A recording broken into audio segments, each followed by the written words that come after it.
नमस्कार, स्वागत है आपका द न्यूज़ लॉन्चर पर। मैं हूं अशोक वानखड़े। लेकर आया हूं आपका अपना कार्यक्रम द एक्स-रे। खबर है और मुझे लगा कि एक्स-रे से देख के उसको विश्लेषित करना भी ज़रूरी है। इंडिया गेट पर जेन ज़ी के साथ इंडिया गठबंधन भी रेडी, अब खुल के सामने। 3 डिमांड कॉकरोच जनता पार्टी के।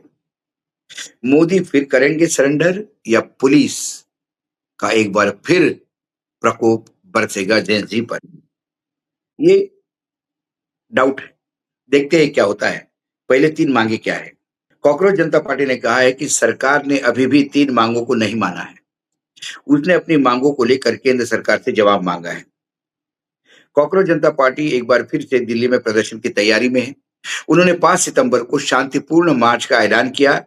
इससे पहले सीजेपी ने सरकार को फिर से अल्टीमेटम दिया है। उसने कहा कि हमने अपने 25 जुलाई के प्रदर्शन के को इसलिए रोका था जिससे सभी मांग मान ली जाए। लेकिन अभी भी 3 मांगे पूरी नहीं हुई है। सीजेपी ने इसको लेकर बुधवार 26 को यानी 26 जुलाई को सोशल मीडिया पर एक पोस्ट शेयर किया है। सीजेपी ने एक पोस्ट पर के जरिए कहा कि हमने 1 महीने पहले 25 जुलाई को प्रदर्शन को रोक दिया था, जिससे हमारी सभी मांगे को मान लिया जाए। लेकिन अभी भी 3 मांगे अधूरी है। छात्रों के परिवारों को मुआवजा, छात्र प्रदर्शनकारियों के खिलाफ कोई एक्शन नहीं और एफआईआर वापसी, दिल्ली पुलिस और आरएफ आरएएफ की माफी। सीजेपी ने आगे लिखा कि ब्लैक मंडे रिकॉर्ड में लाठी, आंसू गैस और पेलेट गन से लेकर प्रदर्शनकारियों को बिना बैज वाले लोगों के हमले तक कार्रवाई का रिकॉर्ड है। इसमें जवाबदेही की हमारी मांग है। केंद्र में 11 ऐसे सवाल भी है जिसका जवाब नहीं मिला। हर गुजरते दिन के साथ इन सवालों को नजरअंदाज करना मुश्किल मुश्किल होता जा रहा है और जवाब की मांग और मजबूती होती जा रही है। क्या कहा है अभिजीत दीपके ने? कॉकरोच जनता पार्टी सीजेपी के ट्विटर हैंडल से ये आप देख सकते हैं। ट्वीट, सब याद रखा जाएगा। A month ago, on 25th July, we called off the protest after being assured that all 4 demands would be met. हमने 25 तारीख को इसलिए हमारा आंदोलन वापस किया था कि हमें ये आश्वासन दिया गया था कि हमारी चारों मांगों को मान ली जाएगी। उनमें से 3 still are remain pending. Compensation to the families of the student, withdrawal of the FIR and no action against the student protester, RAF and Delhi police apology. उसमें 4 मांगी थी, उसमें धर्मेंद्र प्रधान का इस्तीफा तुरंत हो गया था।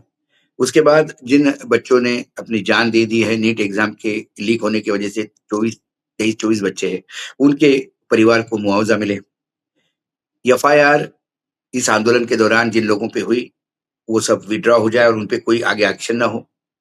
और आरएएफ जिन्होंने पेलेट गन चलाई और दिल्ली पुलिस माफ़ी माँगे। The Black Monday record documents and crackdown from lathis, tear gas and pellet guns to assault on a protester by unbadged personnel. Black Monday का जो हमारा रिकॉर्ड है वो सब बताता है कि कैसे पेलेट गन यूज हो गई, कैसे लाठी चार्ज हो गया, कैसा टीयर गैस बोला गया, कैसे गुंडों ने पुलिस के ड्रेस में हमले किए। It also record the 11 unanswered questions at the heart of our demand for accountability. हमारे ऐसे 11 सवाल है उसके साथ जो अभी तक जिसका जवाब नहीं मिला। With each passing day these questions become harder to ignore and demand for answer growth stronger. हर दिन जब बीतता है तो हम बहुत अनईज़ी हो जाते हैं, हम विचलित हो जाते हैं कि अभी तक सरकार क्यों नहीं कर रही। उन सवालों के जवाब हमें स्वस्थ बैठने नहीं देता। This archives makes you believe, ये जो पुराना हमारा जो कुछ ये है, जो ब्लैक मंडे का पोस्टर है, ये हमें बार-बार इस चीज़ की याद दिलाता है। अब कई पोस्टर्स दिए हैं उन्होंने, इनफ इज़ इनफ करके कॉकरोच को कैसा मार रहे हैं। बहुत सारी चीज़ें उन्होंने ली हैं। सितंबर 5 को क्या होने वाला है? सीजेपी ने 5 सितंबर को नई दिल्ली में शांतिपूर्ण विरोध मार्च निकालने का देशव्यापी आह्वान किया। पार्टी ने भारत सरकार पर आरोप लगाया कि उन्होंने 25 जुलाई को युवाओं के किए हुए वादे पूरे नहीं किए। 5 सितंबर को होने वाला शांतिपूर्ण मार्च इंडिया गेट से शुरू होकर दिल्ली मुख्यालय की ओर जाएगा। इस मार्च का नेतृत्व एनईटी पेपर से जुड़े मामलों में जान गंवाने वाले छात्रों और पुलिस की बर्बरता के शिकार लोगों का परिवार करेंगे। इसमें देश भर के छात्र, युवा संगठन, युवा नागरिक शामिल होने की उम्मीद है। ये सीजेपी ने जो आह्वान किया वो है उसके बाद दिल्ली पुलिस ने क्या कहा ये भी देख लीजिएगा। इसी मार्च को लेके दिल्ली पुलिस ने अपना बड़ा स्टैंड क्लियर किया। दिल्ली पुलिस ने सोमवार 24 अगस्त को कहा कि उसे कॉकरोच जनता पार्टी सीजेपी से इंडिया गेट से दिल्ली पुलिस मुख्यालय तक का विरोध मार्च के लिए अनुमति के संबंध में कोई अनुरोध पत्र नहीं मिला। एक पुलिस सूत्रों ने कहा, हमें जब तक कोई अनुरोध पत्र नहीं मिला है, अगर हमें कोई अनुरोध पत्र मिलता है तो हम उसकी समीक्षा करेंगे।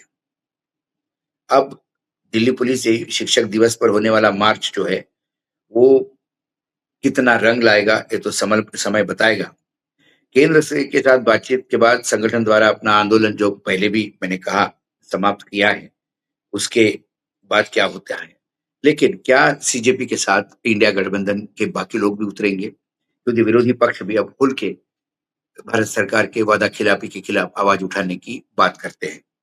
उद्धव ठाकरे की शिवसेना यूबीटी के राज्यसभा सांसद संजय राउत ने कहा कि आप युवाओं की ऊर्जा को दबा नहीं सकते। आप यानी भाजपा सरकार। सीजेपी नेताओं को किया गया वादा पूरा करना चाहिए। 5 सितंबर को कांग्रेस जनता पार्टी की दिल्ली मार्च करने वाली है। इस पर शिवसेना यूबीटी के राज्यसभा सांसद संजय राउत ने कहा कि देश में लोकतंत्र है। लोकतंत्र में आंदोलन का महत्व होता है। आप यानी सरकार युवाओं की ऊर्जा को कुचल नहीं सकते। आपने युवाओं से जो वादा किया था वो निभाना पड़ेगा।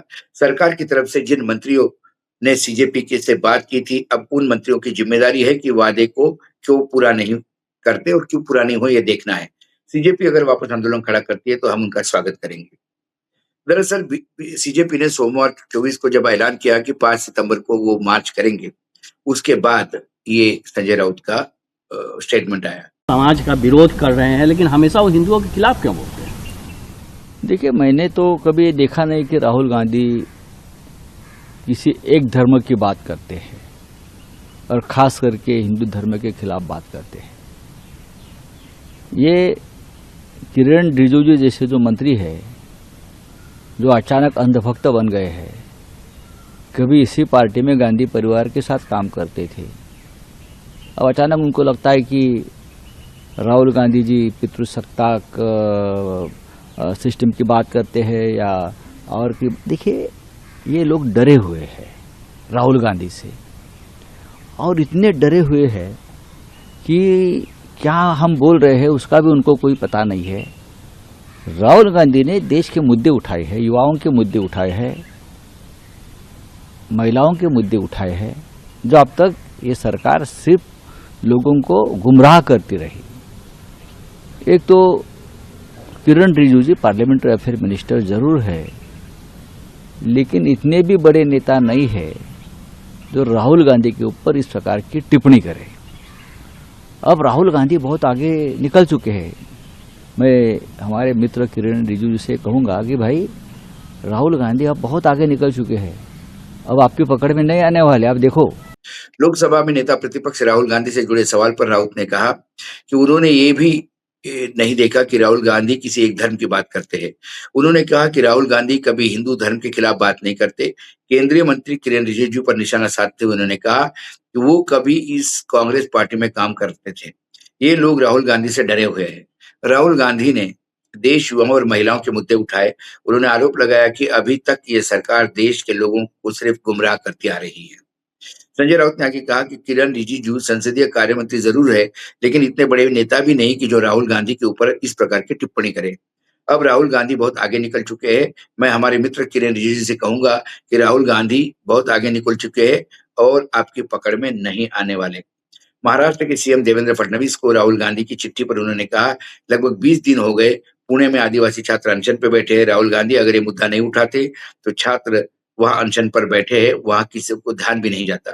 उस आंदोलन में शामिल लड़कियों ने आकर राहुल गांधी की छात्रों की गूंज में अपनी बात रखी, तब पूरे देश को पता चला कि महाराष्ट्र में आदिवासी बच्चों की स्थिति क्या है। और हमने आज ही डायरेक्ट हिट में ये भी कार्यक्रम किया कि जो उम्र थी हॉस्टल में रहने की आदिवासी छात्रों की, वो जो 30 साल की समय सीमा निर्धारित थी, सरकार ने अपने वो सारे सर्कुलर वापस ले लिए और वो 30 साल की सीमा का जो बैरोमीटर है वो हटा दिया। राहुल गांधी का पत्र का कम से कम ये तो इम्पैक्ट होते हुए दिखाई देता है। कुल मिलाकर ये जो 5 सितंबर का टीचर्स दिन के दिन सीजेपी का जो आंदोलन है, उसमें अब विरोधी पार्टियां भी खुल के समर्थन देने की बात कर रही है। वैसे देखा जाए तो यूबीटी शिवसेना यूबीटी यानी उद्धव बाळासाहेब ठाकरे की शिवसेना, उद्धव ठाकरे की, ये सीजेपी के पहले दिन से साथ थी। दीपिका ने भी बहुत कई पॉडकास्ट में और कई इंटरव्यू में भी कहा कि एक ऐसा व्यक्ति था पॉलिटिशियन उद्धव ठाकरे, बड़े भाई जैसे, पिता जैसे, जो लोग रोज़ मुझे पूछ के मेरी हेल्थ के बारे में पूछते थे, मैं मुझे दवाई ली कि नहीं ये पूछते थे और हमेशा मेरा मनोबल बढ़ाए रखते थे। क्योंकि वो चाहते थे कि युवाओं की बात सुनी जाए। युवाओं पे जो अन्याय हो रहा है, उसको कहीं न कहीं सरकार जवाबदेही तय करे। कुल मिलाकर यूबीटी भी साथ में है। राहुल गांधी ने तो बहुत पहले से ही युवाओं के लिए काम करने का ऐलान कर दिया और छात्रों की गूंज कार्यक्रम, चाहे कोटा हो, उसके बाद भव्यता उसकी और दिखी देहरादून में। देहरादून के रिकॉर्ड तोड़े प्रयागराज ने और नए रिकॉर्ड बनाए पुणे ने। नागपुर में भी अब कार्यक्रम होने की बात हो रही है। क्या वो पुणे का रिकॉर्ड तोड़ेंगे, ये भी देखा जाता है। बढ़ते हुए समर्थन युवाओं का और युवाओं का जो क्रोध है, जो रास्ते पे निकल रहा है, इससे कहीं न कहीं सरकार भी बैकफुट पे है। सरकार को 5 सितंबर के पहले जो वादे किए थे, कम से कम वो तो निभाइए। नए डिमांड कुछ भी नहीं है। ये वही वादे हैं जो आपके दोनों मंत्रियों ने लिखित में दिए हैं और कहा है।